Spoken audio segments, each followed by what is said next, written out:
Greetings, everyone. Welcome to the 10th session of GynoScope, a collaborative academic initiative brought to you by Dr. Aditya Nimbkar and SIMSOG. Today we have with us Vyshnavi and Harshitha Girish from the Oxford Medical College Hospital and Research Center, Bangalore, to discuss a PNC case with a previous C-section. We're so grateful for the enthusiastic participation. Thank you for joining us today, and we look forward to an engaging session ahead.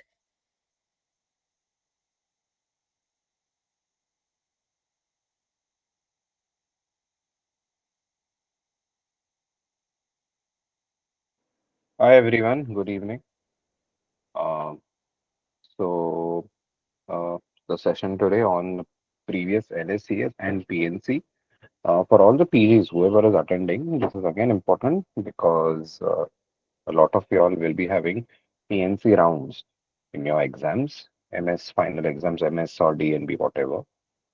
So, and of course, PNC period is a very crucial period, a lot of complications. So yeah, we'll be discussing that as well today. बहुत ही logical discussion करेंगे. So all the best, Harshitha. Shall we begin? Oh, yes, sir. I just want to let you know that me and Vaishnavi will be presenting from two different places. Yeah, no problem. Yeah, okay, sir.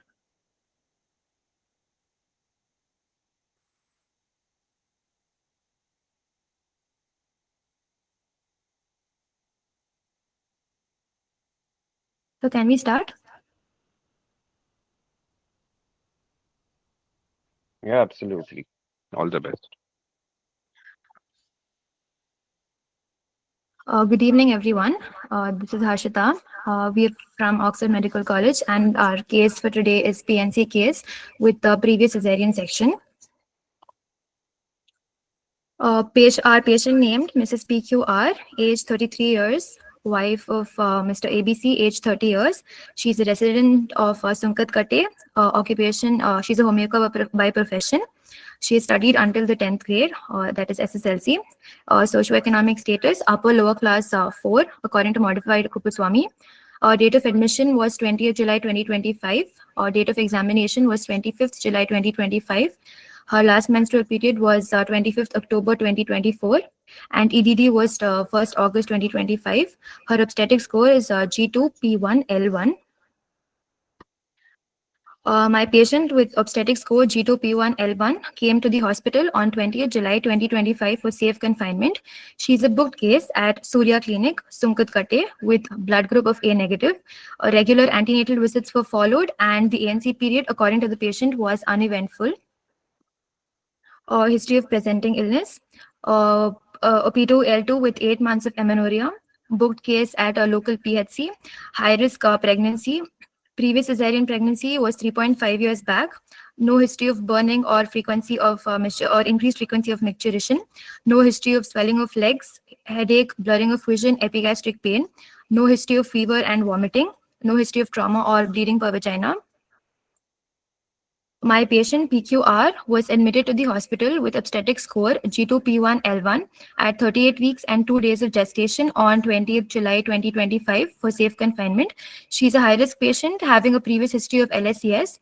After admitting her to the hospital, she was informed and explained about TOLAC, the benefits and disadvantages, for which she refused TOLAC and was taken for an elective cesarean section. A female term baby was delivered on 21st July 2025 with a birth weight of 2.7 kg at 10:43 a.m. with a blood group of AB positive. The baby cried immediately and was breastfed 2 to 3 hours later. No resuscitation was performed, nor was there any NICU admission. After the cesarean section, bilateral tubectomy was done. Post-delivery, she was given anti-D injection. Urinary catheter was removed 12 hours post-delivery.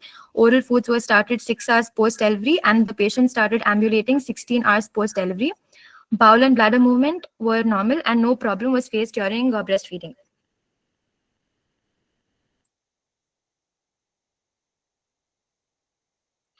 History of present pregnancy, trimester 1. It was a spontaneous conception. The pregnancy was diagnosed by urine pregnancy test at 1.5 months of amenorrhea and was confirmed by USG. History of excessive vomiting, which was managed conservatively. There was no history of fever with rashes, no history of bleeding per vagina, no history of radiation exposure, no history of drug intake, no white discharge or burning micturition. Folic acid supplementation was started after pregnancy was confirmed. First trimester scans were done, that is dating scan and NT-UNB scan, and it was told to be normal. First dose of TD was taken during the first visit.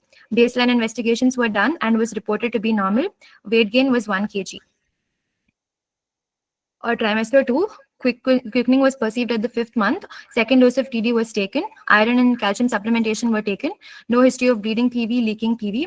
No history of blurring of vision, headache. Second trimester scans were done and was told to be normal. Anomaly scan was told to be normal.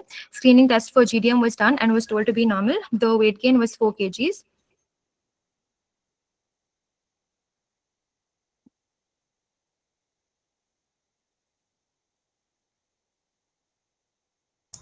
Trimester 3, the patient visited the Oxford Medical College for third trimester ANC visits. Fetal movements were well perceived. Iron and calcium supplementation were continued. No bleeding PV, leaking PV, pedal edema, or pain abdomen.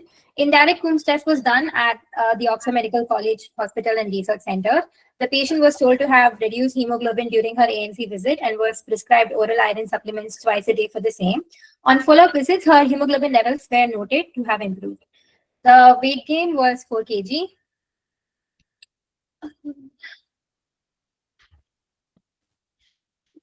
1 second. I'm so sorry.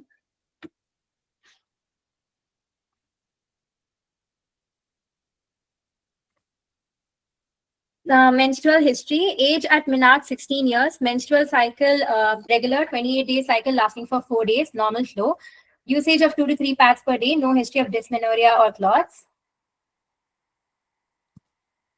Obstetric history, parity 1, age during first pregnancy 28 years, spontaneous conception, antenatal period, LMP is 18 March 2021, EDD is 25th December 2021, date of admission was on 3rd December 2021.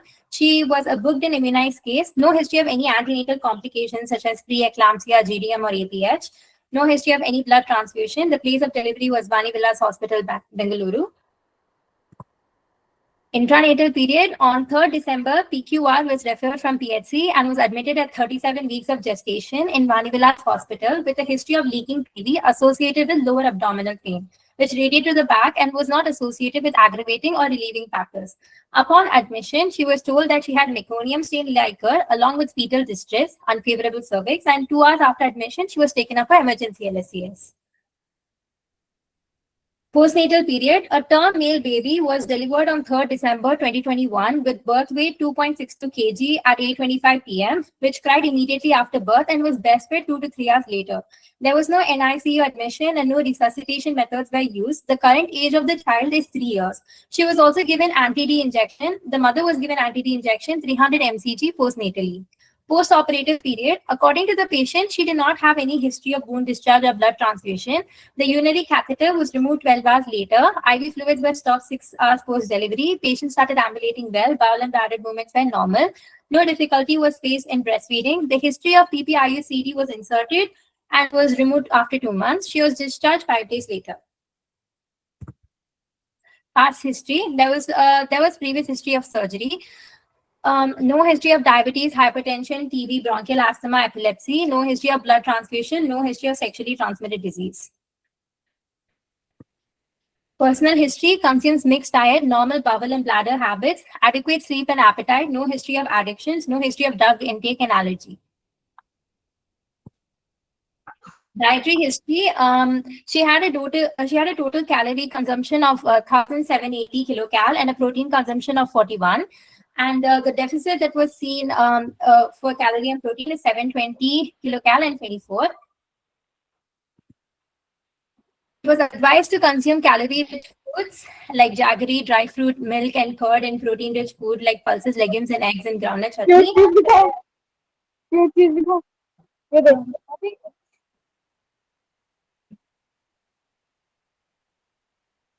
Yeah, I've muted that person. Continue.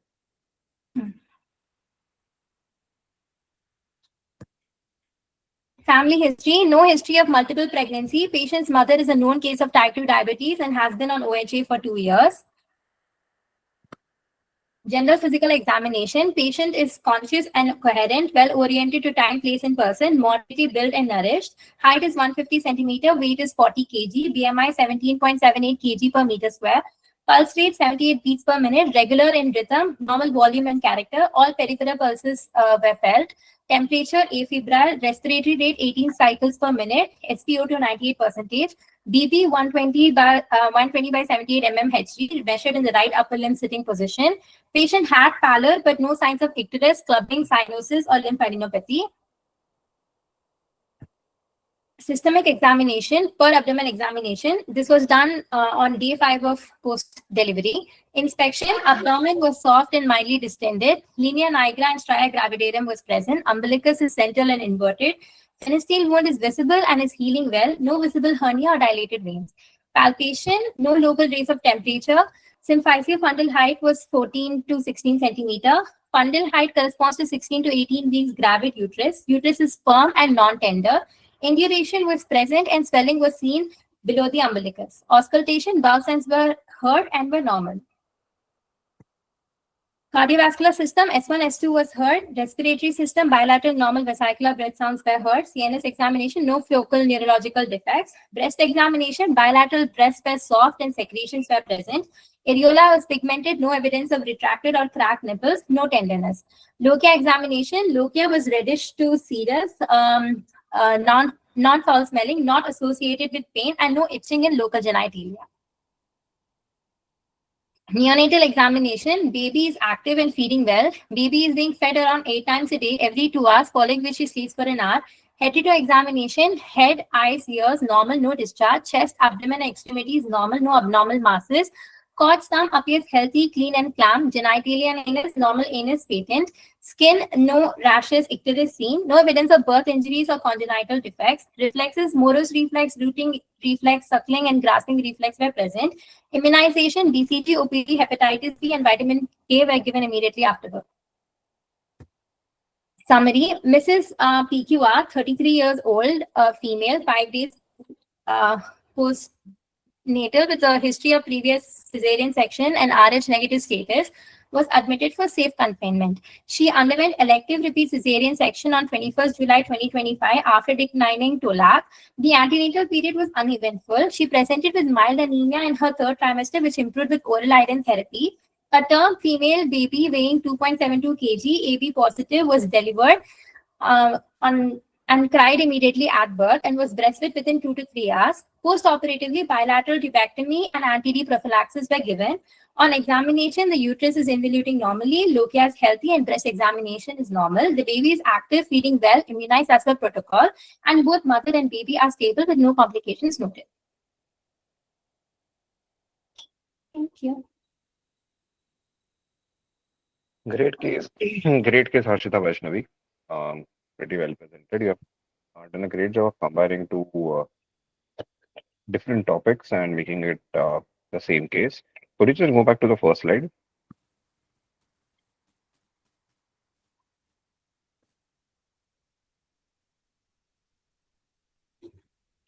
Yeah. So in your demographic details, could you tell me what are the factors that can influence your puerperal period? Puerperal is your period up to 6 weeks after delivery. So which of your demographic details can have an influence on that puerperal period? And is there any correlation with anything that you have given in your demographic details with regards to a patient who has had a previous cesarean section?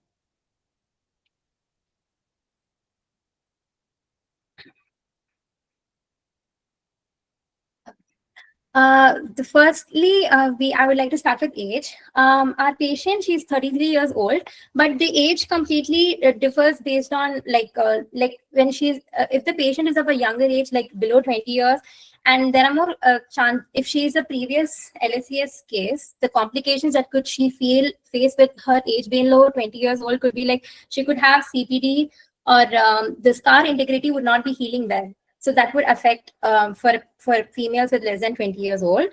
And whereas in females with a reproductive age group, basically like 20 to 35, I mean, like a normal age group like 20 to 35, then it is more chances of scar. Less than 20 is abnormal. We have 25%, 20 to 25% of the patients who conceive before 21. Is it abnormal? Abnormal, like sir, the scar integrity would be not good enough. So there is more. How is So your age affecting your scar integrity?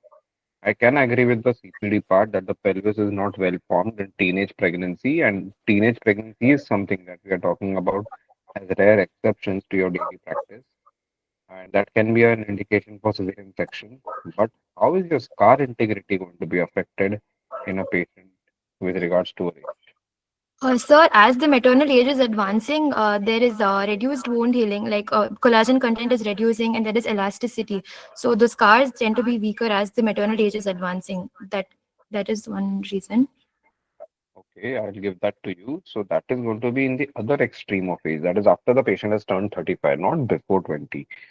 So, I mean, very elderly patients, 30, 35, 40, 45-year-old females is what I would probably agree with, not for a younger female. Okay, so what else?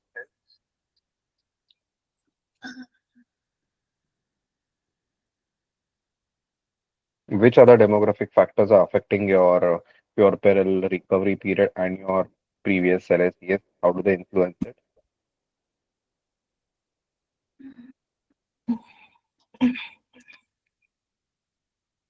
Uh, Also, socioeconomic status. Yes, socioeconomic status. How does it make a difference?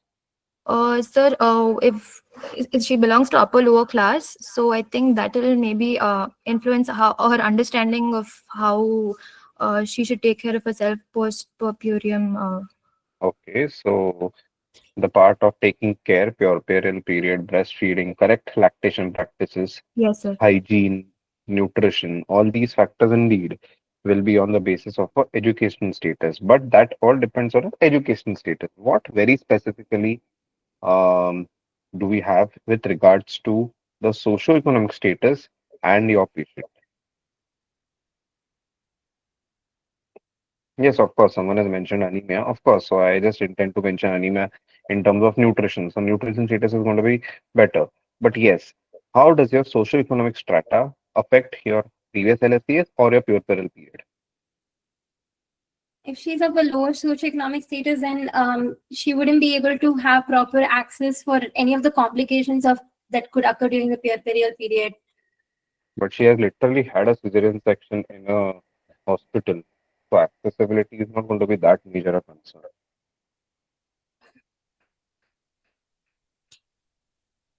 Poor hygiene, Yes, poor hygiene, what will that lead to? sepsis, infection, puerperial sepsis. Yes, correct. So puerperal sepsis. Now that you have Poor mentioned about puerperal sepsis, that's a correct, that's a good answer. Could you mention what are the risk factors for puerperal sepsis and why would your lower socioeconomic status affect it?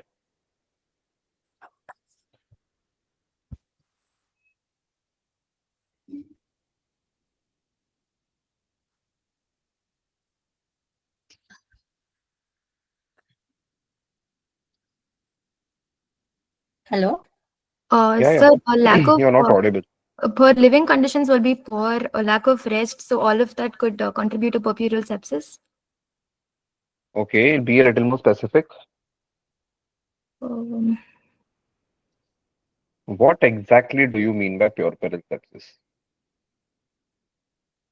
the genital tract is infected because of complications in delivery. That is what puerperal Is sepsis that means. all? Is the infection of genital tract all that constitutes puerperal sepsis?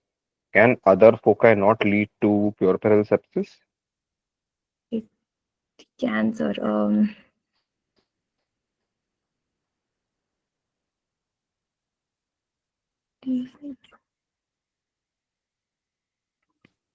So see, whenever your patient goes from a or comes from a low socioeconomic status, as you mentioned, nutrition and hygiene form a very important part of a recovery period. What do I mean by recovery though? There are various recoveries. One is an acute recovery and the other one is chronic recovery. Chronic recovery is basically all that recovery she requires to gain back the nutrition and everything that she had lost during pregnancy, basically because the fetus was taking all her iron from her, all her micronutrients from her. So for all of that to recover, her body to get back in a better shape, because remember that you are talking about a female and cosmesis is very important. One of the understated points, especially in civil hospitals, private में तो patients का ख्याल रखते हैं, but in lower socioeconomic status and government hospitals, a very important point is body का जो image होता है female का, which changes distinctly after delivery, be it cesarean section or be it your vaginal delivery, the central deposition of fat and all these things, even that is a part of chronic recovery. And the counseling and the understanding of it varies as per your socioeconomic status. So the recovery of be it your body shape or your body constituent, basically your nutrition status and anemia, if there was, that is going to differ because of the resources that she has at her disposal. I mean, you wouldn't expect, very honestly, you wouldn't expect someone from a lower socioeconomic status to be doing Kegels exercises to get her perineal tone back, or abdominal wall exercises to get her abdominal rectus muscle ka tone back. And these women end up having very poor tone. Apart from that, these women, they are breastfeeding, they themselves are not able to get access to great nutrition. They probably have to start working again, farms may, and whatever daily wage working that they do, they are not going to get all of that nutrition. So it is the chronic recovery that is getting affected for sure. Secondly, the acute recovery, what I intend to say by that is, in your case, the scar, the surgical site that you have operated upon. Now, that surgical site infection is very common given a poor nutritional status and, of course, the hygiene issues that you mentioned. I mean, if a female is staying in a house that has already had 10, 15 people under the same roof, staying in a same room compactly, then the chances of her getting that adequate rest, that space wherein she can have a very hygienic recovery are going to be very difficult. Plus, the lack of access to ventilation and good ventilation can lead to profuse sweating. Profuse sweating, so the wound site, the dressing and all is going to keep getting wet, and that can become a nidus for various organisms that can lead to surgical site infection. So all of these things, I mean, if you have a patient from a higher socioeconomic status, she's probably going to sit in an AC air-conditioned room for the next 12, 13 days until the suture removal is done. And given that all these factors, given she's going to get great nutrition, the chances of her having any sort of puerperal sepsis are going to be very low.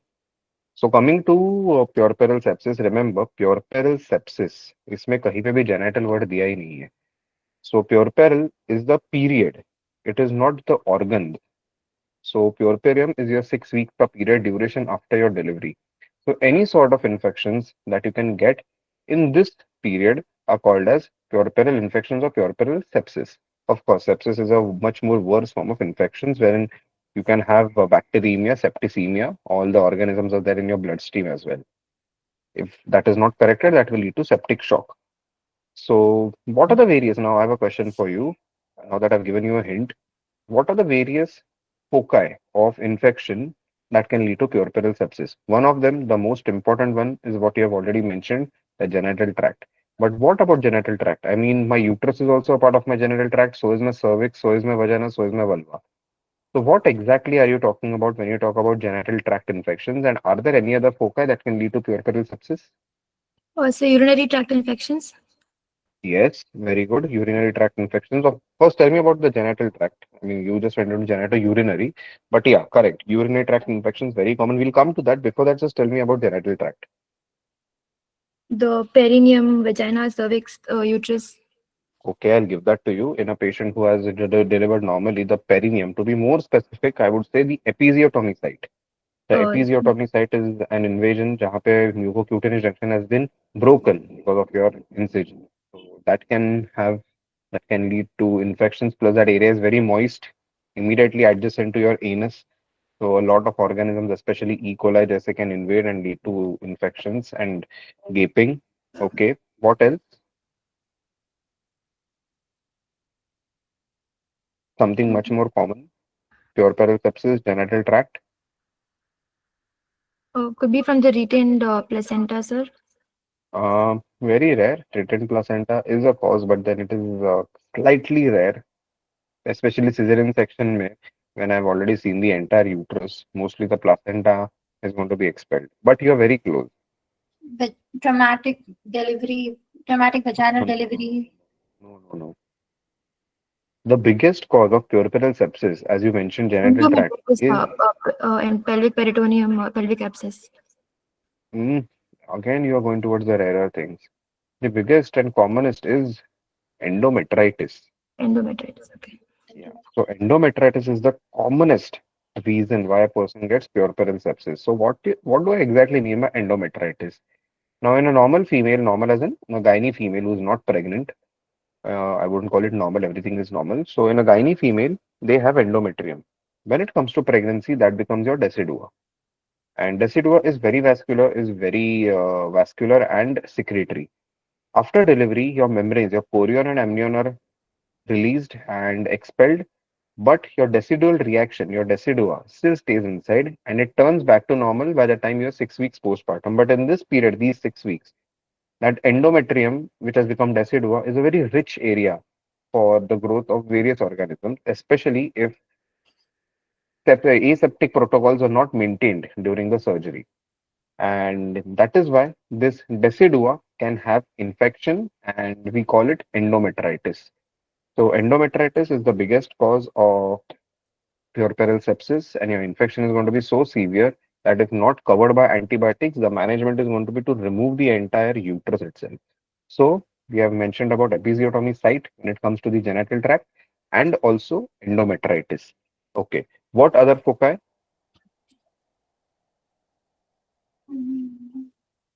You mentioned about urinary tract. So what predisposes to urinary tract infection? Because every patient doesn't get UTI. So who are those who are predisposed to it? What are the risk factors?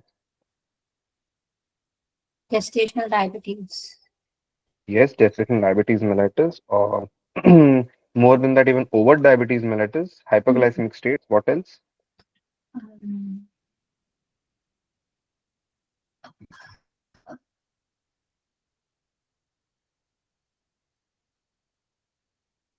Catheterization, sir.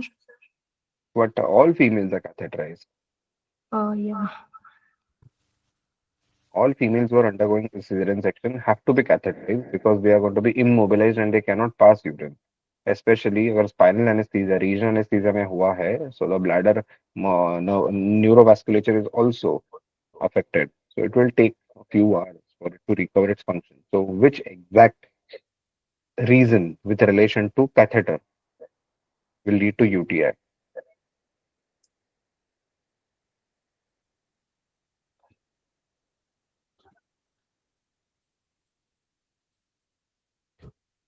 um, Prolonged catheterization, sir.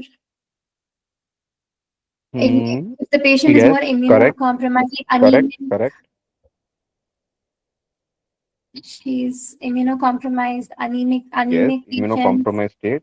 Yes. What else? Um, Urinary stasis.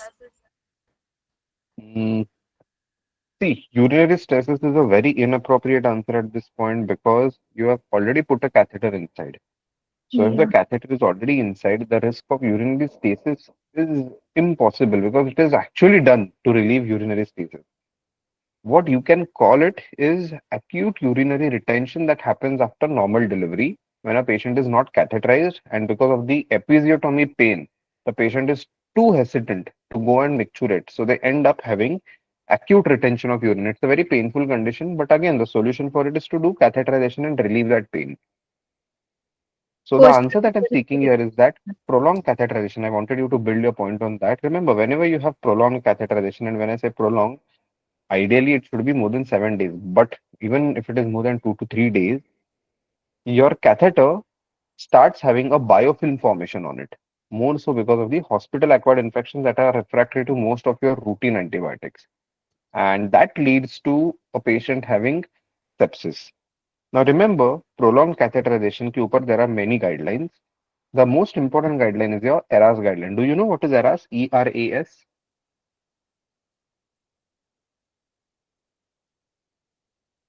Sir, enhanced recovery after surgery Yes, guidelines. very good. What does it say? The preoperative, postoperative, intraoperative phases, sir. Yes, correct. So could you just tell me a little more about all your ERAS में क्या क्या किस किस चीज के बारे में उन्होंने बताया गया है? Because it also contains something about catheterization. You pre-operative phase, you will explain the procedure to the patient. Yes. Then you will avoid prolonged fasting, and then fluids and a solid intake will be avoided, and then clear fluids will be given, and then you're supposed to remove the catheter early post-op, early ambulation, all of this. Okay, correct. What Um, else? um,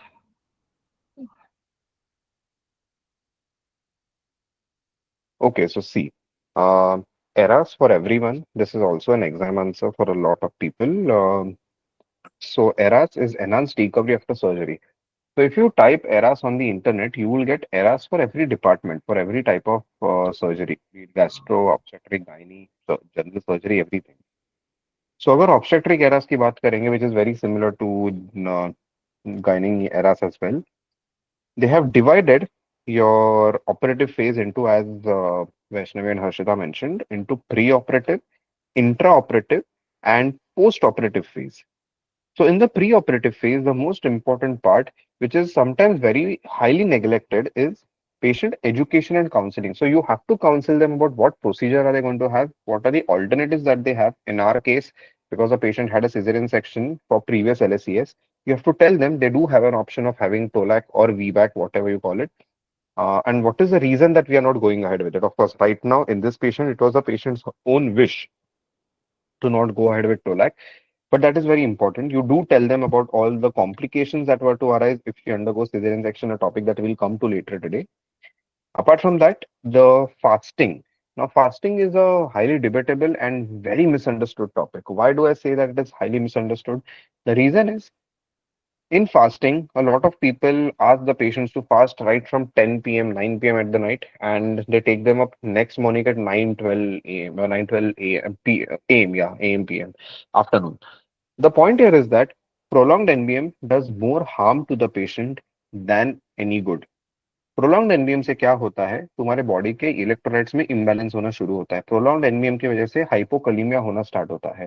now what will hypokalaemia do? Hypokalaemia will lead to paralytic ileus in a post-operative patient. In fact, even intraoperatively, you will see that the bowel is full of gas, and because of hypokalemia, it is coming in my field of operative field continuously.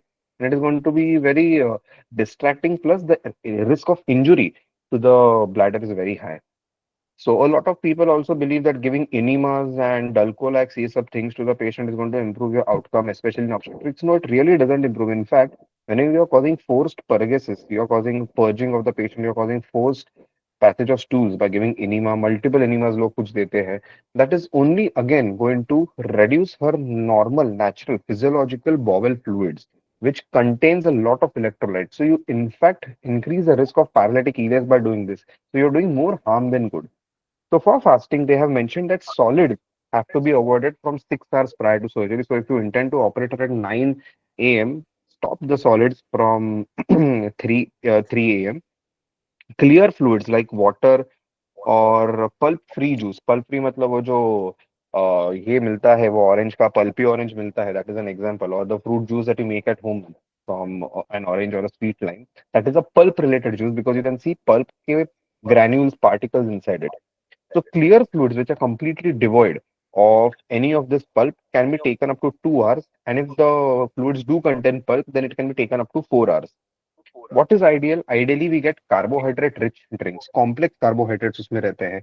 ये normal fructose, glucose, sucrose नहीं रहता है. Complex carbohydrates रहते हैं जो तुम्हारा body के sugars normal range में रखते हैं, and they can also be consumed to 2 hours of surgery, and it also helps avoid the risk of having insulin resistance in a patient who already has insulin resistance because of pregnancy. So that is the guideline about fasting. Apart from that, all the medications have to be suitably taken. What do I mean suitably? Your antihypertensives cannot be missed on the morning of surgery. You have to take it. Your anticoagulants, if she is taking for any reason, which includes your warfarin. Remember, anticoagulant is warfarin or LMWH. Antiplatelet is aspirin.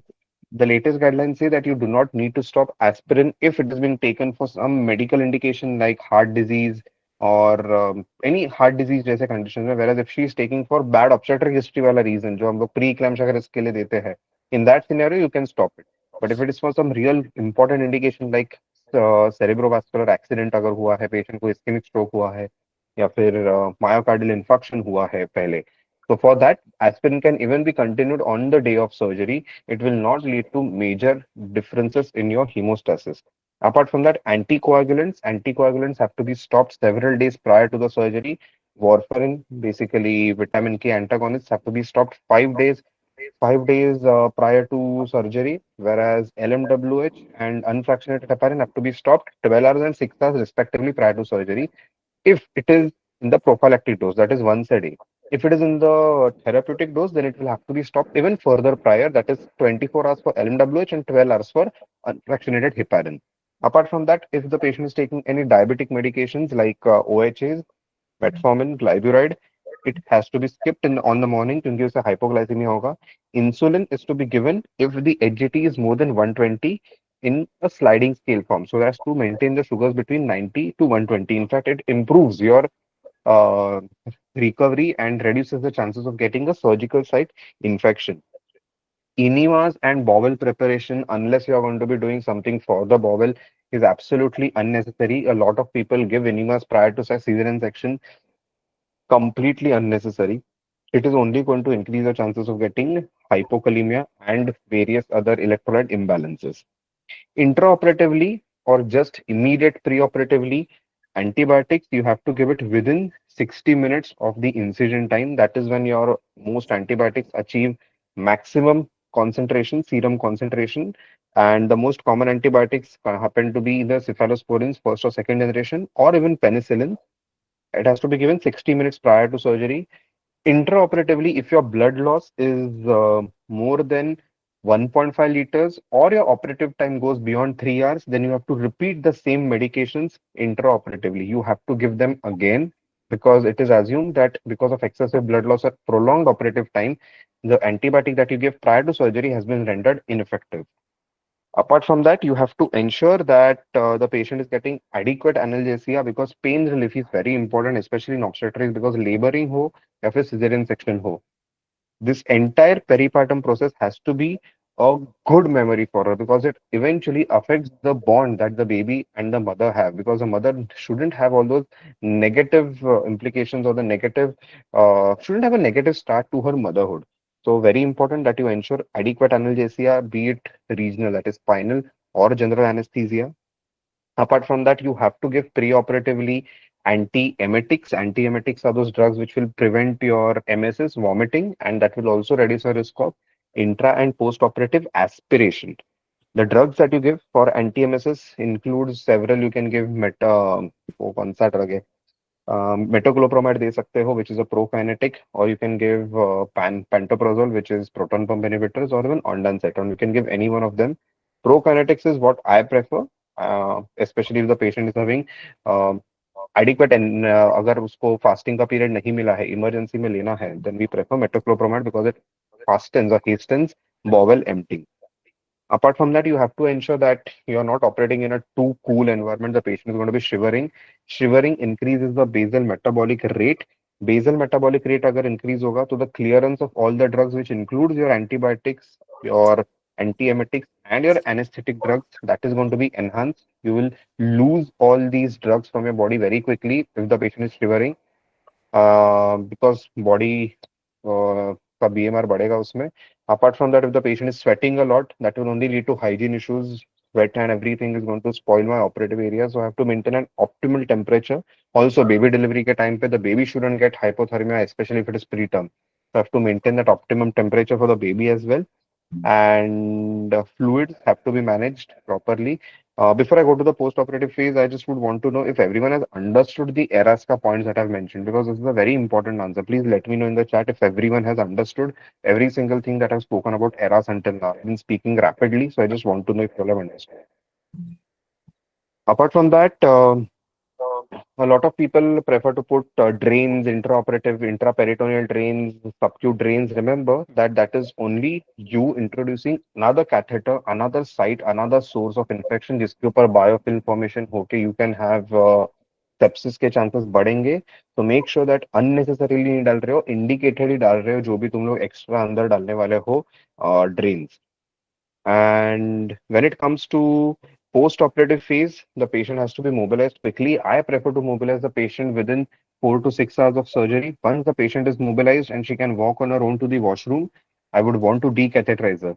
A lot of clinicians have this pathetic, and I would like to call it pathetic. I'm not in, mincing my words here, habit of removing the catheter only after the patient has tolerated oral fluids. अरे ये क्या कुछ भी पागलपन है? Is it like your oral gastrointestinal tract is connected to your kidneys कि मुंह से पानी पिया तो ही वो catheter निकल सकता है? Absolutely not. The catheter is only a bridge. I call it a bridge between your immobilized state to a mobilized state. So once a patient can start mobilizing, she can go to the washroom, she can pass her urine. Of course, she will require some assistance from her helper or caretaker, but she can do it. It has absolutely no correlation with when are you starting her oral fluids and oral diet. Ideally, I would want to start her oral fluids and oral diet after I hear her bowel activity. Bowel sounds मैं जब सुनूंगा तब मैं start करूंगा, which is around 6 to 8 hours after the surgery. And I would want to remove her catheter just around that time. And of course, I would want to start her orals as well वही time पे. बहुत लोग 24 hours, 48 hours catheter रखते हैं. Absolutely not. So now coming to the point that was my primary question. Uh, my primary question was about Sahishnu, kindly mute yourself. So the primary question was about prolonged catheterization. What is prolonged catheterization? Prolonged catheterization is keeping a catheter in situ for more than 24 hours. Why would I want to keep a catheter for more than 24 hours? There has to be some reason for it. Either there was some bladder dissection that I've done which may have damaged the bladder serosa or the bladder dome, or there might have been bladder injury directly जो मुझे repair करना पड़ा है. So for the recovery of bladder, I've kept prolonged catheterization. Or if the patient is intubated, ventilator पे है, mechanical ventilation, and a patient can't mobilize herself. These are those exceptional scenarios wherein, or maybe she's getting some drug like magnesium sulfate, which will require urine monitoring. But apart from that, I do not see any other reason why you should be keeping catheter for more than 24 hours. 24 भी मैंने बहुत ही बोल दिया, मैं तो 12 hours ही बोलूंगा. And if you do keep it, and if there is an indication there was some bladder injury repair for which you have to keep a catheter for 4 weeks, 8 weeks, whatever, then in that scenario, change your catheter every week so that the biofilm which may have formed on it will get eliminated. So change it at least every 7 days. And if the catheter is going to be inside for several months, then consider putting in a silicone catheter which has a lesser chance of getting this biofilm formed on it. So make sure this. Why don't we put it routinely? Because that silicone catheter is way expensive, way more expensive than a police catheter. Apart from that, if a patient is very obese, prolonged immobilization tha, if you have given a lot of blood products, then consider giving her anticoagulation in the post-operative phase, prophylactic anticoagulation for at least 7 days. That is LMWH देना है दिन में एक बार. And analgesia continue करना है. Breast feeding has to be somehow initiated within 1 hour. But मैं खुद मेरे प्रैक्टिस में कभी देखा नहीं हूँ 1 घंटे के अंदर सीजरियन सेक्शन को ब्रेस्ट फीड करते हुए. We do in our civil hospitals we lack the staff who can shift the mother outside the OT within an hour. तो ये सब प्रैक्टिकल इश्यूज है. So we do not get the baby and mother to access each other. But ideally ये start करना चाहिए within 1 hour. And counseling has to be done for primary gravidas जो अभी deliver हुए हैं. That lactation is going to be difficult because this is your first pregnancy, so it will take time. They can lose their confidence. They can start having very depressive thoughts कि मुझे एक दिन हो गया, 2 दिन आ गया, I'm not able to have any milk. What will happen to my kid? ये सब thoughts आते हैं, and in that nervousness they lactate even lesser. So they have to be encouraged that जितना भी आ रहा है दो, it will start increasing gradually. That prolactin का release, oxytocin का release takes some time after your delivery. And finally, try to discharge your patients within 2 to 3 days. Wound का dressing करना है नहीं करना है वो तुम लोग के ऊपर है. You can do that. Just make sure that the wound stays dry. And this is all about eras in obstetrics. I hope everyone understood everything, and I hope you all can formulate your answers in your exams as well as in your practical as well as your theory exams. I hope everyone understood this. So Harshitha, Yes. Vaishnavi, coming back to you. You mentioned about urinary catheterization. Okay, so we have spoken about two foci. Those two foci happen to be, one is your genital tract and the other one was your urinary tract. Tell me about the other foci of puerperal sepsis. Others, please let me know in the chat if you all have understood every single thing that I spoke about eras. Until then, yes, tell me about what are the other foci which lead to puerperal sepsis.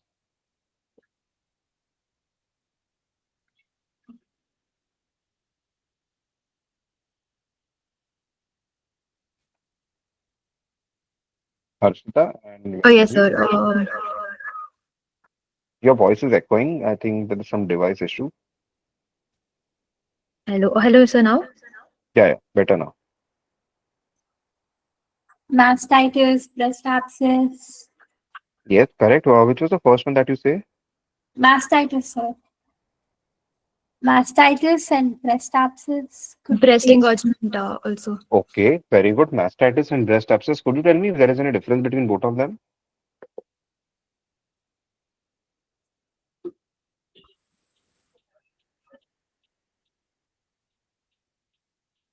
As the name suggests, mastitis is merely inflammation of your breasts, whereas breast abscess is not just an inflammation but even an infection, so much that now gram-positive organisms have started creating pus pockets inside your breast, and those pus pockets are going to be called as abscesses.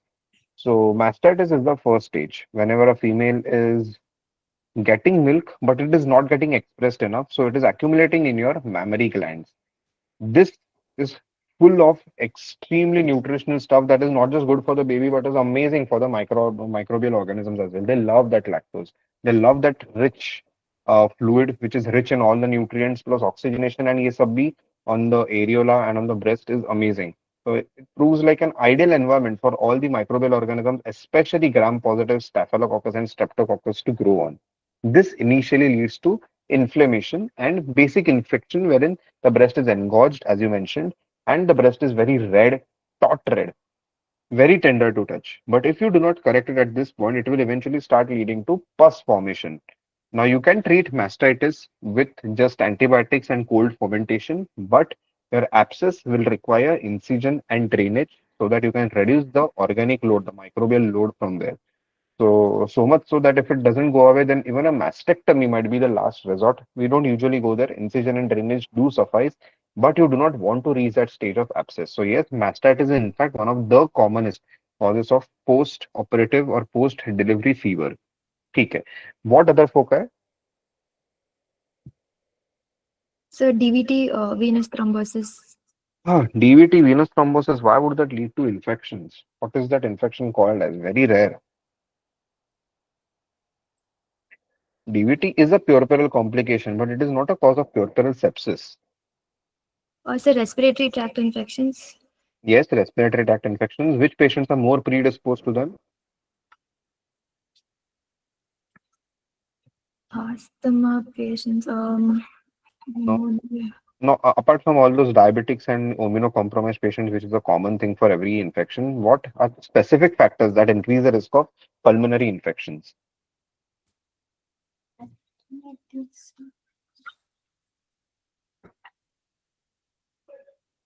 Pulmonary. Pushpa, tuberculosis is in fact not that important a reason.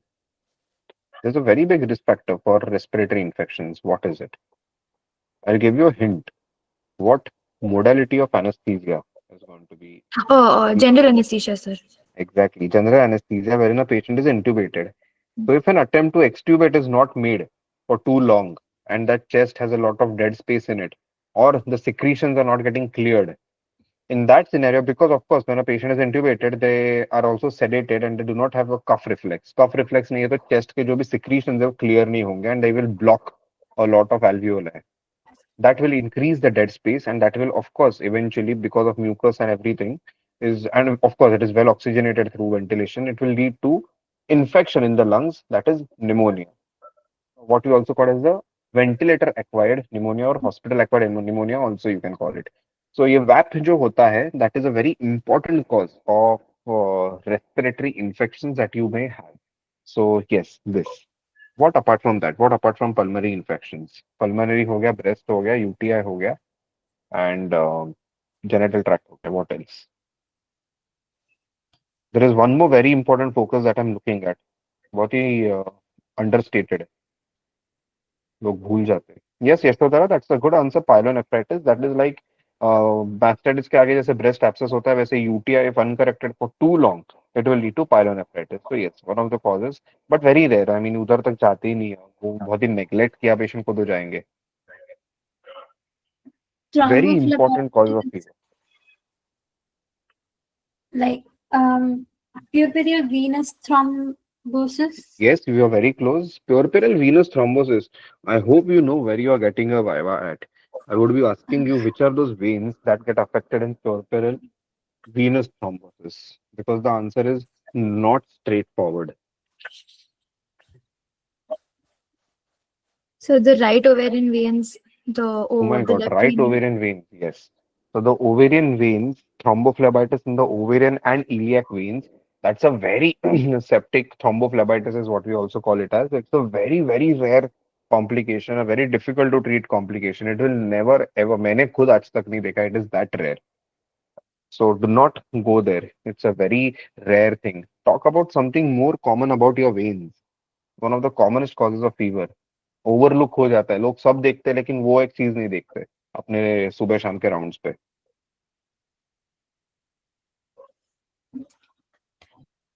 It is as evident, obvious as your examination of breasts, because the way you can see engorgement of breast, it is as easy to see this focus आंखों से बिना patient को touch भी किए. Without even touching the patient, you would be able to know which focus is this. The subinvolution of uterus. No, superficial thrombophlebitis, your IV line, intravenous catheter. Okay. The intravenous catheter that you have inserted, that is मतलब normal delivery patient को भी वो रहता है हाथ में. So not just a post-operative patient, almost all patients have an intravenous line in situ. And वो कौन डालता है intravenous line? सिस्टर इंचार्ज डालते हैं, सिस्टर्स वार्ड के, या फिर in most hospitals interns डालते हैं. Interns, उनको तो skill sets जिनको नए नए हैं, who are just learning to insert IV lines, वो लोग blue needle डालते हैं. And a blue needle is one of the thinner IV lines that we have. And that blue gets blocked very easily within a day or two.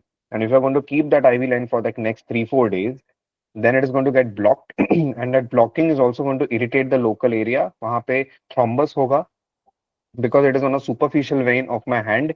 It will be superficial thrombus, and that thrombus will eventually, because it's an IV line which has access to the outer world, वो IV line से straight up बाहर के environment से access मिल रहा है वो thrombus को, that will lead to infection. So a venous infection, phleb is vein, thrombus is the thrombus, that is the clot getting infected. That is why we call it superficial thrombophlebitis. So your clotting of the hand or of the superficial veins of your hand through an IV line is called a superficial thrombophlebitis. A very important cause. Like you look at the hand, you will see कि उनका वो vein का पूरा region red हो गया है. It is extremely tender. All you have to do is remove that IV line, give it cold fomentation, and continue your oral antibiotics. Penicillins are enough. It will be okay within a few days. That thrombus will take around 1 to 2 months to go away and give rise to a normal vein पहले जैसे, but एक दो दिन में वो phlebitis का component चला जाएगा. So superficial thrombophlebitis of your IV line का site, very important. What apart from that? The last but the most important, very important cause of puerperal sepsis.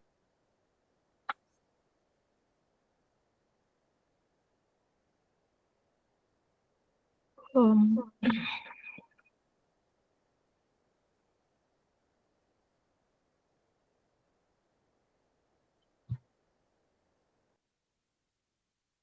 The place where you have taken an incision, surgical site infection. So just like your episiotomy site, your abdominal incision is also very important, and in fact is one of the more important places where you'll be getting fever because of infections in your wound. I'll be coming back to your incision site, but before that, because it's an important discussion, I would want you to go on to the next slide. Okay, so nothing significant here. She was routinely followed up. She was a negative blood group. Had she been tested for ICT and her husband she blood? was tested at the clinic here initially. When she came to Oxford during her third trimester visit, she they did ICT then, sir. Okay, so was she given at 28 weeks an anti-D? No, sir. After her labor, sir. Why she was not given anti-D at 28 weeks? Is it crucial that you give anti-D at 28 weeks? Yes, sir. You are. No, I completely understand your stance. A lot of clinicians, a lot of old timers do not believe in giving at 28 weeks, which is a very terrible practice. I mean, that is like, despite having the evidence to be giving that anti-D at 28 weeks, what we call as routine anti-D prophylaxis, RAADP. which reduces the chances of having third trimester में fetal hemorrhage की वजह से ISO immunization. You definitely have to give it. The reason we have already discussed is third trimester has maximum chances. Second maximum are around the time of delivery. Second maximum percentage of chances of getting ISO immunization because of fetal hemorrhage. So to cover that, the moment your third trimester starts at 28 weeks, you have to give an anti-D if the husband's blood group is positive and your ICT is negative. There is absolutely nothing that can stop you from giving it. Every possible evidence says कि ये देना बहुत जरूरी है. But okay, I understand that a lot of clinicians, old timers, don't give it. I do believe that they should be told about these guidelines and they have to adopt it. The sooner the better. Okay, so she was routinely following up and she seems to be a well followed up patient. Okay, next slide. Okay, she had a previous cesarean pregnancy. Okay, I know you have stated all of this in your obstetric history. Could you go directly to your obstetric history? Obstetric history. Obstetric is basically a previous pregnancy history. Okay, so you have mentioned previous pregnancy. Next slide. Yeah, so this is her next slide, Kana. Is this her current pregnancy or a previous pregnancy? Previous pregnancy, sir. Okay. Now you have to tell me, how does your previous cesarean, जो हुआ है in your case in 2021, how does it affect the outcome of my current pregnancy?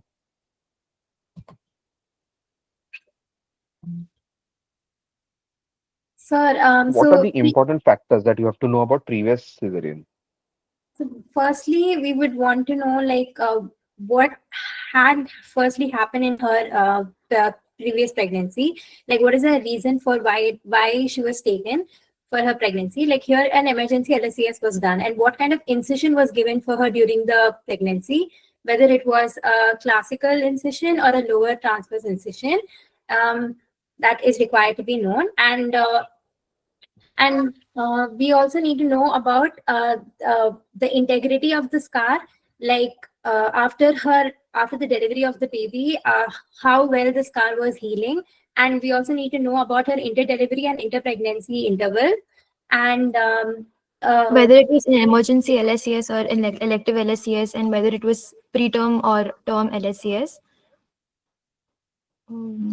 Very good answers. Pretty good. You have mentioned all the points. Now I'll be dwelling on all these individual points. The first thing you mentioned was you have to know about the indication of the section. Could you tell me what is the meaning of indication for cesarean section and what are the common indications that you have? So for indication for C-section, we have like two causes, like maternal cause and fetal cause. So the maternal causes of for indication for C-section is if the patient had a previous history of LSCS and when the VBAC has failed, then we do a C-section. And if she has a classic cesarean section scar, if she has she has a placenta previa, if she has a history of HIV or genital herpes, and if she's an elderly primary gravida with history of any complications, and any case of pelvic abnormalities, in case of contracted pelvis, in case of any anomalies of the lower genital tract, and cervical cancer, vaginal lacerations, they are the main maternal causes.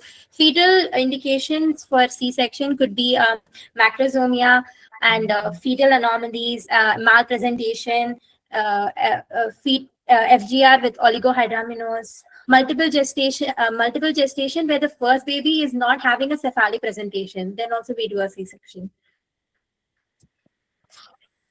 Okay, correct. So you mentioned a very good classification and I appreciate that. Maternal and fetal, that's a very good thing. There is one more classification that I would want to ask you if you know of. Absolute Absolute indications and relative indications. Yes, what is the meaning? So absolute indications is you need to do it. Like, you have no other way out. Like, it's a must and should. You're obligated to do it. Relative indications, you can go for vaginal delivery, but you would prefer C-section. Like, it's more safer. Okay, correct. And what is the meaning of recurrent and non-recurrent indication?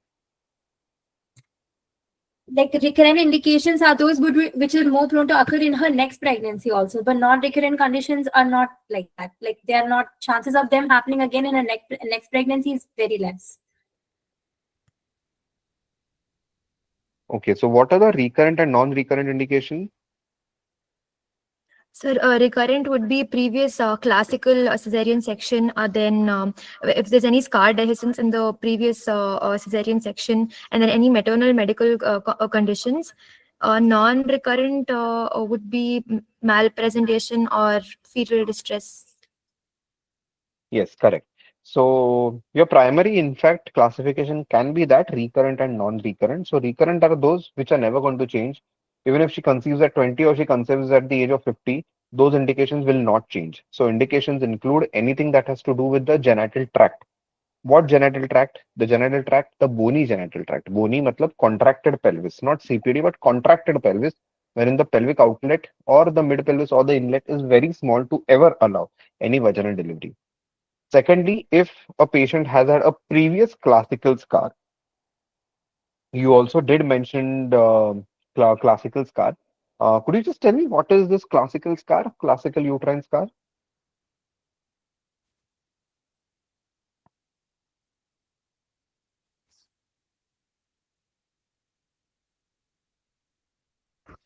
The classical abdominal scars, a vertical scar on the upper segment. Classical abdominal scar, that's an absolutely wrong thing. These are things that can actually fail you in the exam.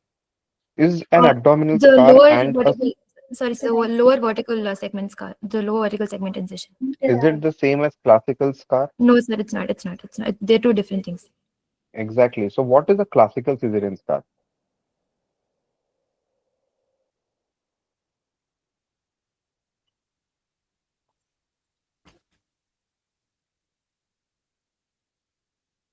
The uterine scar which you put it on the upper segment, vertically placed on the upper segment, is the Of the classical uterus. cesarean scar. Okay. And what is the counterpart that we usually follow? Lower transverse cesarean scar, which is then the lower transverse segment will be usually at the LSCS that we perform, it is done in the lower segment of the uterus, whereas the classical Correct. scar is What in is the the upper name segment of of the that scar? uterus. What is the The name of that lower segment incision? curves incision, sir. Curve incision. Very good. What if you're taking a lower segment vertical incision? What is it called as? Chronic, sir. Cornell, Chronic. chronic, Correct. cornell, then. Okay. So could you tell me what is the difference and what should be the one that I prefer? Should I be preferring a classical scar, which in fact was done for over 100 years, or should we be preferring lower segment scar? What is better and why? So lower segment scar is usually preferred in classical segment scar because basically classical segment scar, we are doing the incision on the upper segment of the uterus. Upper segment of the uterus is a main part where it goes through major of the contractions. So the healing of this scar would be very less after the delivery, after the removal of the baby. The healing would be less, and also the patient would experience a lot of pain. Whereas in lower transverse segment scar, here the healing would be quicker, and the blood loss would be less, will be seen in LSCS. That is why LSCS scar is more preferred, and pain will be minimal. Correct. And So the patients way you have mentioned, yes, yes, continue. Yes. and patients having a classical cesarean scar, usually they are the main, like they are the absolute indications for going through C-section in her second pregnancy, mainly because it is a classical section scar. So in her second pregnancy, the uterine contractions will usually have a negative impact on the scar because it is on a major part of the uterus, that is the upper segment. So more chances of scar rupture, uterine rupture would be seen in classical cesarean scar. Okay, correct. So to put it briefly and to put it in a different perspective, your vertical scar on the uterus, which extends from your fundus or your upper segment, and it can even extend down to the middle or lower segment, is called as a classical scar. Whereas a lower segment scar, what is your lower segment? Your lower segment is something that develops from your isthmus around 35-36 weeks. Your isthmus जो between uterus and cervix का जो part होता है, उसको isthmus बोलते हैं. It develops from that. So now the thing is, your isthmus starts thinning out, and that forms your lower segment, whereas your upper segment remains fairly similar.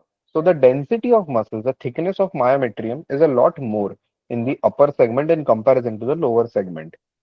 Now, your cornua is basically that part जहाँ से fallopian tube शुरू होता है, contains the pacemaker. Pacemaker बोलूंगा या फिर contractile part of the uterus, I would say. So दोनों side पे वहां से contractions originate होते हैं, they come to the center and then they go back. So the direction of contractions is from the cornua to the center of the uterus and back. So basically it is in the horizontal direction, coming from the outer direction to the center and then going back. That is how the contraction of the uterus takes place.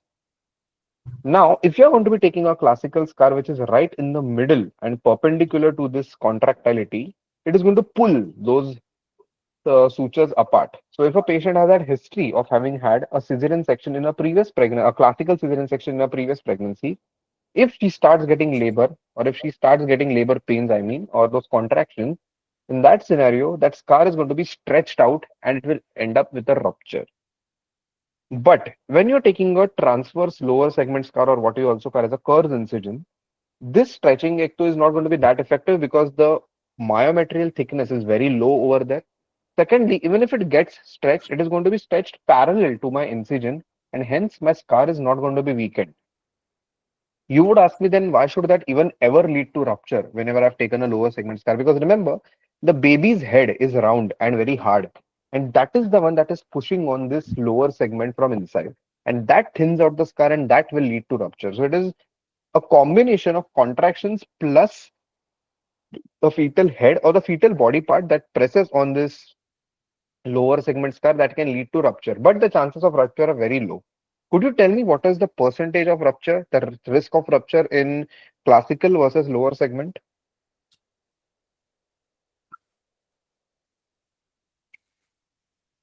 So in transverse, it is 0.5 to 1%. Yes, correct. And in And in classical, classical, it is around 3 to 4%, so 3.5. correct. 4 to 9%. 4 to 9%. 4 is bare minimum, 9%. So as high as 1 in 10 people with a classical scar will eventually have a rupture. I have an added concept for you. Imagine that in your current pregnancy, you have a patient who has ruptured already. And there are two patients who have ruptured. Your one patient had a classical scar that has ruptured, whereas your other patient had a lower segment or a Kerr's incision that has ruptured. Could you tell me what is the risk of rupture in a subsequent pregnancy now, once it has ruptured this time?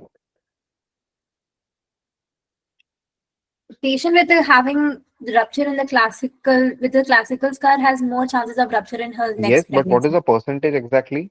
So around 40 to 50, 40, 45%, sir. Yes, very close. So upper segment ka it is 32%. So almost 1 in 3 patients who have ruptured right now will again rupture in the next pregnancy if it was a classical rupture. Whereas a lower segment is only 6%. It is not only really, but still it is much lesser, 6%. So you were very close, 40%, 32% is the statistic. Okay.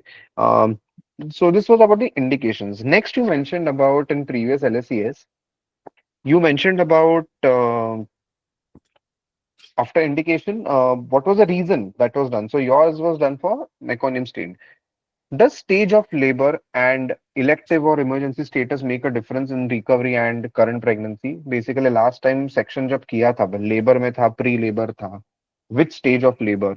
And do these things make any difference to current pregnancy outcome? Any bearing on the scar integrity? Um, So second stage has poor healing. So maybe second stage of Yes, labor. you're very close. Second stage or even active labor has poor Labor, healing. yeah. Why?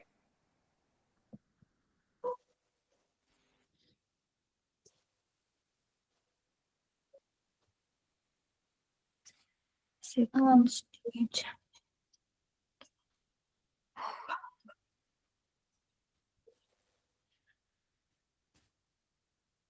So, okay, I'll tell you all a very intricate concept over here. Now, you mentioned second stage, which is highly correct. What is second stage of labor?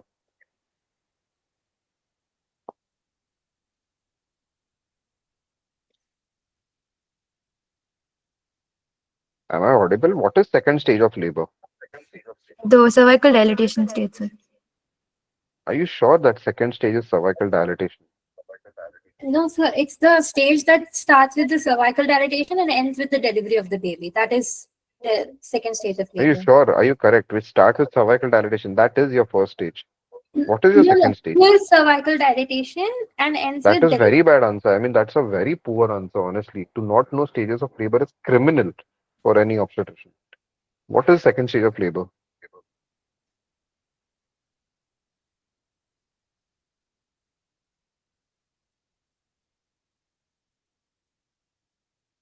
So second stage, first stage of labor is from initiation of labor pain to full dilatation of the cervix. That is 10 centimeters dilatation. Your second stage is from full dilatation of the cervix to the delivery of the fetus or the fetal head. The third stage is delivery of placenta. Fourth stage is your puerperal stage, puerperal recovery. So whenever your cervix is fully dilated, remember it is not just dilated, it is also effaced. What is effacement? Effacement is paper thin hona, to become paper thin. So whenever your cervix is becoming paper thin, it is becoming thinned out and being pulled upwards because the baby is coming down and hence the cervix is getting pulled upwards so that the baby's head can come down. So this is making the cervix become a part of the uterus thin out ho ho ke. So your lower segment and cervix are more like a continuation in second stage. Now if you have to do a second stage cesarean section intraoperatively, you will find it very difficult to determine which is the lower segment and which is the cervix because from the uterine wall you cannot make it out. So one way of making it out is a technique wherein we just pull the UV fold, the loose UV fold, and the place upper margin where it ends is the part where your lower segment begins. But if you do not do this and you randomly just cut open the lower segment without seeing where your UV fold is lying, you may end up incising the cervix. If you incise the cervix, it is going to bleed torrentially and the healing is going to be extremely poor, which is why these misjudgments make a second stage cesarean section patient a very poor candidate for repeat vaginal delivery in the next pregnancy. So this is the reason why in the next pregnancy you will have much more difficulty. Also, whenever you're doing a second stage cesarean section, the baby's head is quite down. The baby's head has descended. तो उसके वजह से there are chances that you may have lacerations to the uterus. Your incisions will be extended, and hence it is not going to be a clean cut. There will be multiple hemostatic sutures that you have taken, multiple J-shaped, T-shaped incisions. ये सब होंगे उसमें नीचे extension बैठेंगे, and all these places are going to be potential defects during your current pregnancy for places to rupture or points to rupture, which is why second stage cesarean section has a higher chance of rupture in current pregnancy. So that is the reason why you need to know whether it was a pre-labor cesarean section wherein the lower segment was not thinned out and hence the healing will be better, and whether it was a second stage cesarean section or not. So all these factors, or if the patient had any fever episode during her cesarean section previous pregnancy which has impaired the healing, or she had any other risk factor, immunosuppressed, diabetic, all these factors impair your wound healing. So that is very important. Okay, so one more important thing that you ask for, what have you check for in the operative notes of previous pregnancy is the type of incision. Of course, we have spoken on that, and how many layers was it closed in. So could you tell me what is the consensus about how many layers should uterine incision be closed? Two. So Two usually layers. it's closed in 3 layers. Okay, what are the three layers?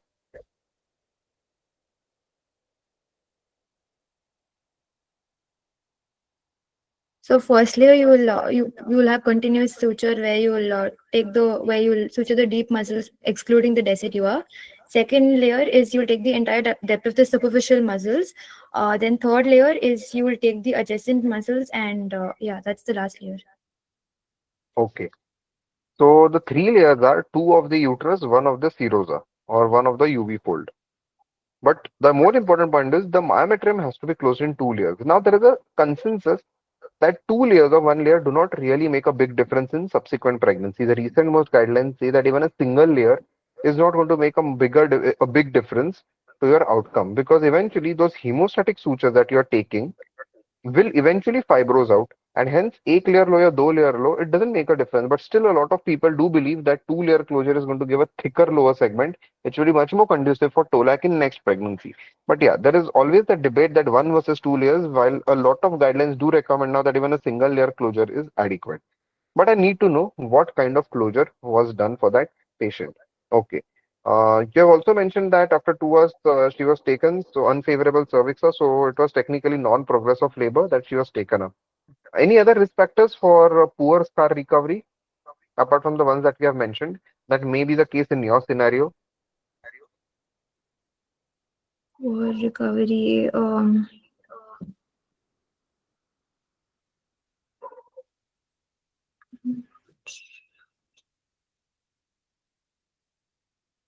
so postpartum hemorrhage could also be one factor. Okay, postpartum hemorrhage. What else? Your voice is echoing, Harshita. So now, No, not now. okay. Prolonged labor, Yes, prolonged labor. placenta Very good. previa, Prolonged labor. Yes. What else? placenta previa. Okay, placenta previa. Excellent. That's a very good answer. Why would you say placenta previa? Could you just tell me? So placenta previa is where the placenta, it's a placenta is present in the low lying area. So Yes. over there, you usually won't do a lower LSCS scar. You would usually prefer to do a classical scar in Are her you sure case. about it?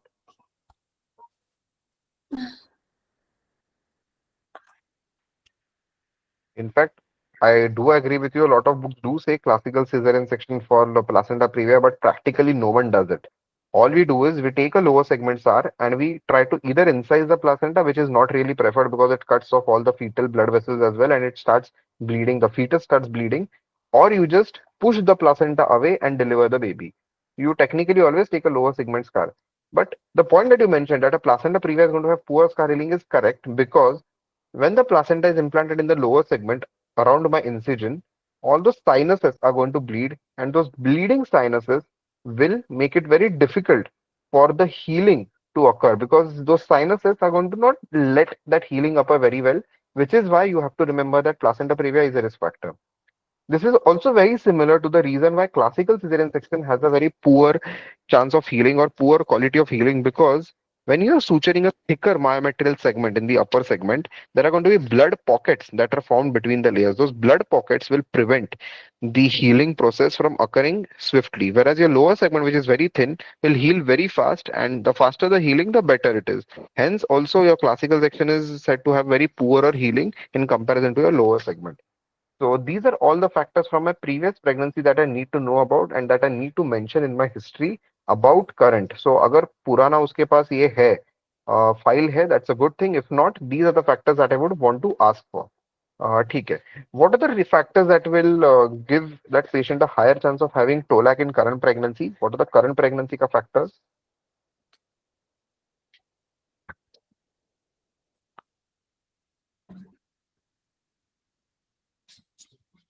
So the interpregnancy interval, like the spacing, sir, Okay. Bare minimum कितना होना चाहिए? How or much less should than it be? 24 months. Less than 24 months होना चाहिए. No, so it should be about 24 months. Interpregnancy interval and interdelivery interval. Interpregnancy interval should be more than 24 months.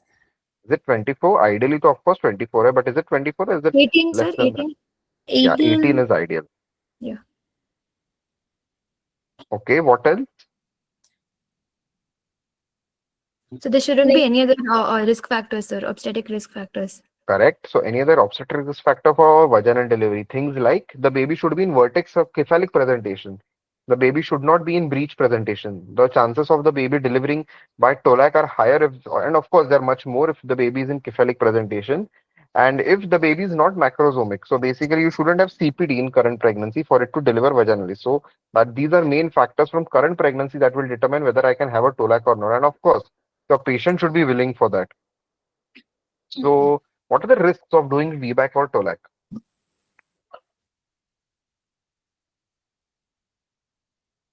So previously, if she's had any classical uterine incision that or the inverted T-shaped uterine incision, and if she's had any more than 2 lower segment cesarean sections and prior suspected CPD or a prior contracted pelvis and presence of complications in her previous pregnancy and prior uterine rupture. These are all contraindications for TOLAC. No, I didn't ask for contraindications. I asked what are the complications Uh, of com- doing TOLAC.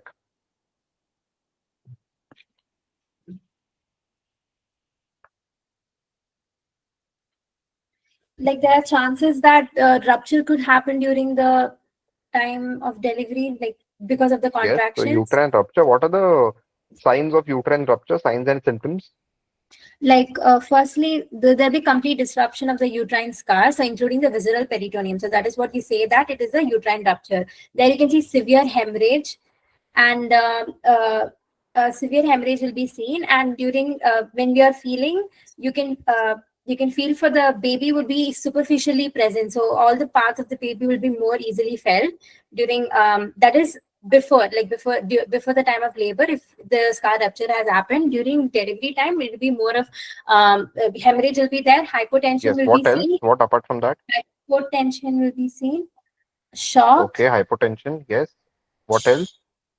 Fresh bleeding from the vagina, sir, and then the uterine contour will be lost, and then you will see maternal Correct. tachycardia. Then Okay. your Okay, CTG good. changes. How Um, many globular structures would you feel if there is loss of uterine contour? Usually you feel only one fundus. Two, sir, So two. if two, very good. So one fetus and one fundus of the uterus One would be disorder. felt. Correct. And one more thing, what would be the vaginal findings that would change? Excessive vaginal bleeding is one of them. What apart from that? That feeling of giving away is felt. No, you absolutely don't do that because that will, in fact, agar nahi hua hai rupture, you will end up rupturing it. One very, very classical thing that you always see, very classical Uh, description of, Suprapubic tenderness, sir. okay, that is still okay. That is also seen in scar dehiscence. One very classical finding for scar rupture, vaginal finding, some fetal You factor, won't be fetal able to finding. feel the baby's head, like loss No, of it is station, not feel, it is called as loss of station. The station is going to loss be of station. lost. Yeah, what is loss of station? So basically, if a fetus had come to a certain station, the baby should never go back behind, irrespective of whatever happens. Even in obstructed labor, the baby doesn't go up, it stays stagnated. But if a baby's station is receding, if it is going back again, then have to start thinking that the uterus may have ruptured. So loss of station is very classical finding for uterine rupture. Okay. Very similar findings that you would see in patients with uterine dehiscence. What is the difference between uterine dehiscence and rupture? Sir, in uterine dehiscence, there is the abdominal this thing this thing, the visceral peritoneum and the fetal membranes are intact, but in rupture the entire length including the peritoneum is disrupted, sir. Correct. So, okay, correct, fine. So these are the differences between uterine rupture and scar dehiscence, or scar rupture and scar dehiscence. ठीक है. So in your patient, none of this was taken up, and she was taken up. She wanted Tolac. She didn't want Tolac, so she was taken up for cesarean section. Okay. Now your patient has that cesarean section, and she's for day 2, right? Today? So when we took history, she was so this case or the previous present case, sir, the present No, no, the pregnancy, present case. day 5, sir, Day 5. Okay. post op day Your 5. patient is having your patient, assume karo, your patient is on day 1 of post delivery, post cesarean, and the patient has fever spike. What is the potential cause? Day 1. Oh, day 1.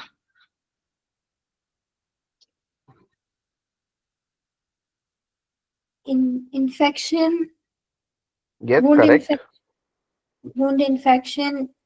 So day 1 it can be endometritis, sir. Day 1 endometritis, correct. So all your causes that were already there before delivery are going to be the ones that are giving rise to fever right now. What things like chorioamnionitis? Chorioamnionitis is basically membranes were infected, the chorion and amnion, and they are giving rise to fever, which is now leading to endometritis as well. So yes, one of them is endometritis and chorioamnionitis. Not endometritis, chorioamnionitis, because endometritis will manifest much later. What apart from chorioamnionitis? Day 1 fever. You have mentioned all the foci. उसमें से कोई भी होगा day 1 पे? UTI, respiratory infection. No, none of them will present on day 1. See, all your organisms have an incubation period. So everything that was done at the time of delivery, like your intubation or your catheterization or your IV line insertion, all of these things are going to take a few days for the incubation period of those organisms to occur in your body, and then you will have fever spikes on day 3, day 4, etc. Your day 1 are all those factors that were predating your delivery modality. So your tropical illnesses, things like vector-borne diseases, dengue, malaria, all those factors, or any LRTA that she had prior to your procedure. So all your lung infections, respiratory infections that were there prior to your delivery process. So all these factors are going to give rise to day one of fever spikes. Okay. Day two and day three, what are the classical foci?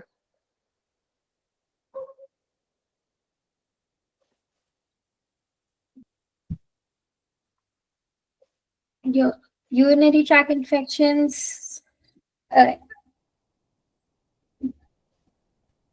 Wound infections or endometritis, See, so DVTs, day two and day three, where the commonest cause is going to be a mastitis. mastitis. Okay. Yeah, so collection of fluid and collection of milk in your breast is going to lead to mastitis, and breast abscess is going to be much later, but mastitis is going to be one of the causes breast engorgement on day two and day three. Day three and day four and beyond will be all your other organisms like surgical site infection, your wound infections, your urinary tract infections, your E. coli जैसे organisms which have 2 to 3 days का incubation period. So urinary tract infections, your superficial thrombophlebitis, your IV line takes around 2 to 3 days to go to start causing thrombophlebitis. And all these factors of ventilator-associated pneumonia, if the patient has been intubated for too long, all these factors are going to be around day three, day four, and beyond. You have a patient who has come back to you on around day 10, day 11 with fever. What could be the cause? Day 10, sir. Yes.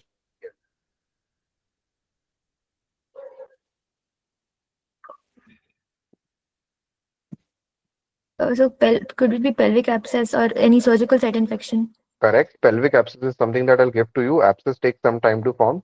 Although abscess form hone tak, the patient is already going to have fever spikes. They will go until day 10, day 12 until you empty the abscess. But okay, I'll give that to you. Surgical site infections again. All these recurrent causes of fever. Now on day 10, your patient is probably discharged. She doesn't have a catheter. She doesn't have an IV line. She's breathing on her own.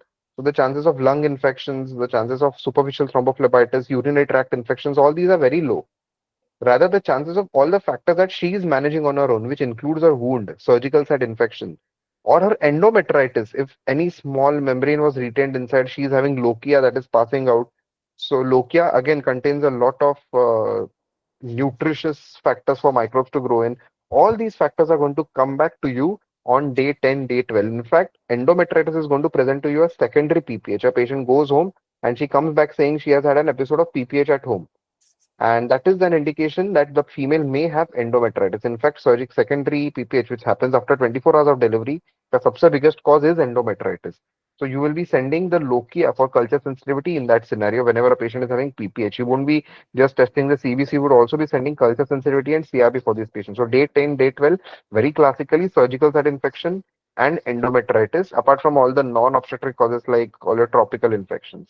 So this is how on as per day, every single day of infection, you determine which infection might be the reason that female is having those complaints. Did you understand this point? Yes, sir. Okay. Next slide.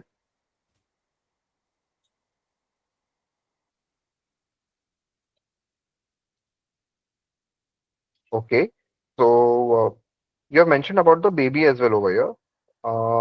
There's a slide, I think, on the next page. Yeah, the baby has been mentioned over here. Could you tell me, you're taking your routine rounds of your ward. What are the things that you will see in the baby as as an obstetrician?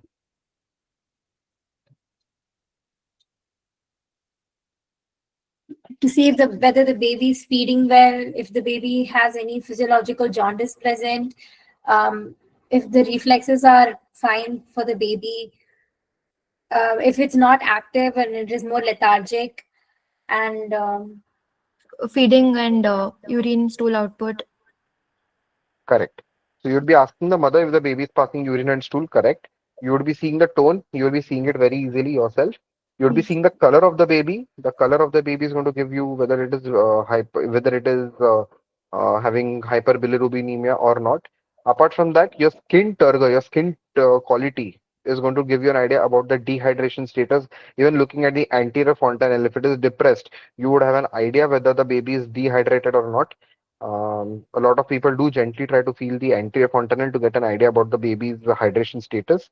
And yeah, so all these things will need to be seen. In fact, I have seen at least 2 to 3 cases, I think 3 cases during my residency, wherein at night the mother and the baby had slept next to each other, and the coming morning, the mother slept off. She didn't feed, there was no caretaker. The baby had died in the bed next to her, and she had no idea about it. Peripartum process, the patient is not counseled, the baby doesn't cry, the baby was too weak to cry, the baby had hypoglycemia, it must have had seizures in the bed itself, and the baby died next morning in the bed itself, and the mother didn't even know about it. So these things are very common if your caretaker is not around, and these are the things that you have to monitor. Okay. What all are the things that you see in a postpartum female during your rounds?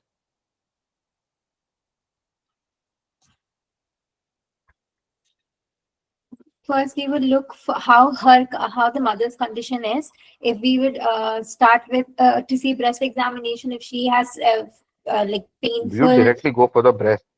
You Okay, would no, sir. rather want Like, to see her. if she has any if she's anemic, if she has any, if she's looking pale, if she's dehydrated, if she's weak, and we then her uh, Uterine involution, her vitals. There is always a very specific way in which you see any patient. The first thing that would be seeing is a general condition, if she's conscious, if she's answering well to your questions, or does she seem to be altered or is delirious. The first thing is going to be her general condition. Secondly, you will see if she has pallor, as you mentioned, or does she have icterus, very rare, or if she has edema. Edema can be a sign of excessive fluid transfusion or maybe a sign of cardiac overload due to some undiagnosed cause. After that, you would be seeing if she's febrile or not, if she's having any fever episode right now, or if she has had any fever episode since the time you last saw her. After that, you would see her chest. You would want to see her cardiovascular system, wherein you would see whether her S1, S2 is proper, whether are you hearing any murmurs, if there are any murmurs, or if you can see any crepitations in your respiratory system that can indicate fluid overload, or if there are coarse crepitations that can indicate LRT, a lower respiratory tract infection. So you would want to see that. Apart from that, you would want to see her respiratory rate. A patient who is having excessive pain or a patient who is having an ongoing internal hemorrhage is going to have definitely tachypnea. So your tachypnea, your respiratory rate is going to be very important. You'll be also checking her SpO2 if she is having any signs of respiratory distress. Apart from that, you would be seeing her per abdominal examination, where, as you mentioned, we'll be checking her uterine involution if the uterus is tonically contracted, completely hard. And I would also want to check her suture site. I wouldn't check her suture site actually, I would just check the dressing if it is dry and whether it is soaked with blood, pus, or any serous discharge. If it is soaked, then I would want to remove it. I would want to check the wound. If I feel that there is any discharge that is coming from the wound, I would do a suture removal and would want to drain it out completely. Remember, if you see any discharge and if you see, "Okay, I'll just manage it with antibiotics," that discharge is going to track downwards and will lead to rectus sheath gaping, which is also called as burst abdomen. So you would want to check for that. Apart from that, you would also want to check for the local induration around the wound.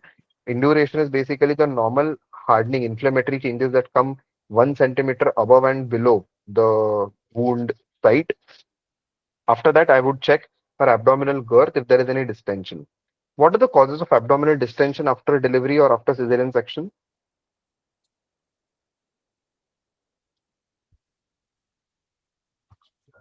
If she's not passed stool, sir, because of constipation. Okay, constipation. Could you just give me a better term for it? Or bowel gas. Bowel gas. That's the. I mean, just give me some diagnosis. Name of some diagnosis. Very common complication post-operative. Oh, ileus, paralytic ileus. Yes, paralytic ileus. What is paralytic ileus? Usually, in paralytic ileus, it'd be like there'll be absence of bowel sounds will be seen, and it is where like it is a like cessation of the peristalsis will be seen in case of paralytic ileus that causes obstruction and then obstruction of the bowel, but there won't be any actual obstruction will be present. It usually is seen after like surgery, like C-section, and Okay. It could be So it is associated. basically a segment of your bowel that does not have anything pathological, but the local neurenteric plexus, your neurovascular complex in your gut neurenteric system, is altered because of some electrolyte imbalance or because of some local factor like peritonitis or anything. Mostly it is your electrolyte imbalance. What can cause that electrolyte imbalance? It includes edema, prolonged fasting, or bowel handling if you have done intraoperatively. All these factors, or if there has been an episode of postpartum hemorrhage. So all these factors are very important that will lead to paralytic ileus. So a segment of your bowel has no activity, and because of that, there is gas collection inside that area, which leads to distension of your abdominal GUR. The way to manage is to correct the cause. The cause is mostly hypokalemia, so you give the patient potassium supplementation intravenously. If the cause is sepsis or infection related, which will be seen by rise in WBC counts or CRP, then you treat it by higher antibiotics, higher broad spectrum antibiotics. You keep the patient nil by mouth, that is, you stop the patient's oral diet until that point, because if you still keep feeding it, that segment, that ileus, your paralytic segment may rupture. It can lead to perforation, and that can lead to sepsis and death. So I would want to just go slow on it. If required, I will want to decompress the stomach by putting in a Ryle's tube so that जो भी मैंने उसको खिलाया है वो भी बाहर आ जाए. And I would do rectal stimulation so that the bowel activity is restarted. The defecation reflux will start the bowel peristalsis again. So these are all the things that I would do to look for paralytic ileus. How do you differentiate between a paralytic ileus and obstruction?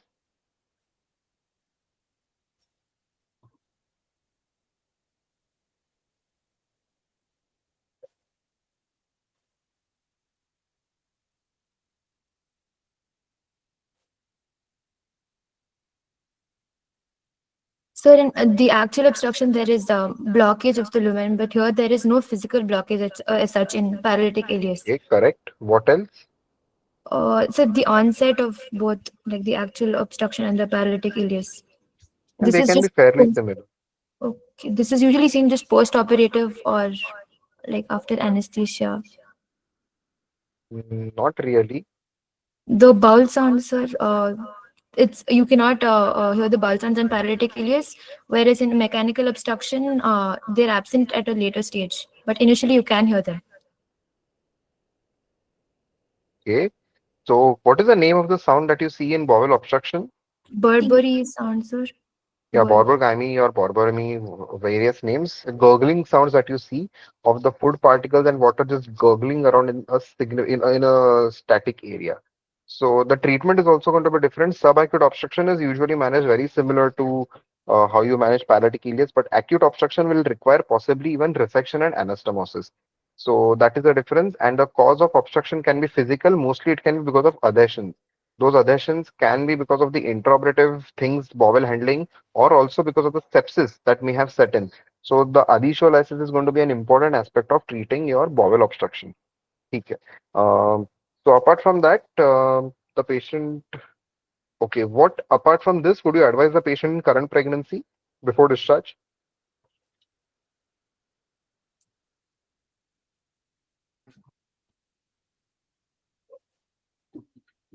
We would tell her about, like, if in her subsequent pregnancy, how what are the more complications that she could face if she's gonna have another pregnancy, and also about contraception, because her family is complete now. She has 2 children, so we would give her advice about contraception, and also about the continuation of the iron tablets after pregnancy, and also sterilization procedures, that is under contraception, and anti-D injections, prophylaxis, and postpartum prophylaxis of anti-D will be given to her, and how she needs to maintain her hygiene and after delivery, and So about newborn care, about breastfeeding, about monitoring the baby if there's any fever or jaundice, and when she should be visiting the hospital if any complications arise. Correct. So you would be giving maternal instructions and fetal instructions, neonatal instructions. So maternal, it is going to be about a nutrition status, about iron and calcium, as you mentioned. Apart from that, her wound care, be it your episiotomy or your abdominal wound, to keep it dry and clean. And about breastfeeding, the right techniques, very important, right technique to be taught. Apart from that, you would be also talking about telling her to report back whether if she's having any foul smelling discharge from anywhere, be it a wound or her lochia. Could you just quickly tell me what are the various stages of lochia that you see? So we have three types of lochia, sir. Lochia rubra, serosa, and alba. Okay, so what is the time duration? So lochia rubra is seen from day 1 to 4, and then lochia Okay, serosa is seen between 5 to 9 days, and lochia alba is seen between 10 to 15 days, 11 to 10 to correct, 15 days. correct. Okay. Now that I mentioned the types of lochia, could you just tell me what are the types of cesarean section? That was a question that I missed. Types of cesarean as in class of cesarean section. There are four classes of cesarean section. So you have primary cesarean, repeat cesarean, then No, a no, lowest. category of cesarean section, as in there are categories on the basis of urgency. So how many categories are there? Do you have an idea? WHO categories? Sir, is it the Robson's No, classification? not options. Those are 10 criteria. Those are for classifying the cause of cesarean section based on the emergency or urgency of cesarean section. So four categories. Yes, correct. Do you know which are those four? Sir, emergency or urgent, elective. Okay, yes, very close. You're very close. So it is basically category one is highly emergent, that is cesarean section has to be done within the next 30 Is it the minutes. nice criteria? Within 30 minutes, within 75 minutes, and then the four Yes, criteria. correct, correct, very good. So the first one has to be done within 30 minutes because 30 either minutes. the baby or the mother, either of them might die. Category two is when I have to do it immediately, not very immediately, but within the next 75 minutes, things like scar tenderness that I have to do. Apart from that, category three is which will require early delivery, but there is no maternal fetal compromise. So basically, the mother and baby are okay, but it will require early termination for things like, let us say, previous LSCS with preeclampsia. So 37 weeks पे उसको 38 weeks, 37, 38 weeks पे cesarean section लगेगा. And category four is elective that we do only because previous LSCS the patient is not willing for TOLAC. For that, I will do it at 39 weeks. So very elective. I will give her a date. I will admit her before that and I'll do it. So category 4 is the safest and has the best outcomes. Category 1 has the least favorable outcomes because of the emergent nature. Antibiotic cover nahi milta hai. Catheterization and everything might be improper. So all these septic protocols are broken. Aseptic protocols are not maintained in category 1. So category 1 will have the poorest of outcomes. ठीक है. So, okay then, that is it from today's session. I have posted the form link in the comments. Everyone, please fill the feedback form. Thank you so much, Harshita and Vaishnavi. That was great having you over. And it was a great case that you have taken, combining two very important topics. I'll be posting a PNC case pro forma that I had typed myself last year on our GynoScope group for everyone who wants to know how to present a round with PNC. Apart from that, that's it then. Thank you so much. And Harshita, Vaishnavi, Thank you, sir. you did pretty well. Thank you There so are a much. few aspects wherein you can improve, but yeah, that was a good attempt. Thank you, sir. Thank you, sir. Okay, thank you. Good night. Everyone, please fill the feedback form. We have kept it in the comments.